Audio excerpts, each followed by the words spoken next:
Bonjour tout le monde, allez on s'installe rapidement s'il vous plaît. Bonjour madame. Bonjour Elodie, ça fait longtemps qu'on t'a pas vu. Oui j'étais malade mais ça va mieux maintenant. Elodie, t'as oublié de me donner ton certificat médical.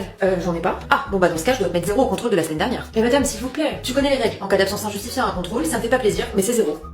La loi est très claire. Un professeur ne peut pas mettre 0 à un élève à cause d'une absence injustifiée. Et d'ailleurs, ils ne peuvent pas non plus te mettre un 0 ou réduire une note à cause de ton comportement en classe. En fait l'idée c'est qu'on doit distinguer ton travail et ton comportement. Si tu as un comportement perturbateur ou que tu manques à tes obligations à l'école, tu peux être puni, devoir faire un devoir supplémentaire ou avoir une heure de colle. Mais par contre les notes, apprécier un travail, et c'est pour ça qu'en principe, ton comportement ne peut pas affecter une note. Il y a autre chose qu'ils ne peuvent pas faire. Et d'ailleurs, pourquoi t'as pas de certificat médical? T'étais vraiment malade au moins? Oui, j'étais vraiment malade, j'ai demandé le certificat au médecin, mais il m'a dit que j'en avais pas besoin. Pas besoin? Mais bien sûr que si, t'en as besoin pour justifier ton absence. Bah, c'est lui qui a pas voulu m'en faire un en me disant que c'était pas nécessaire.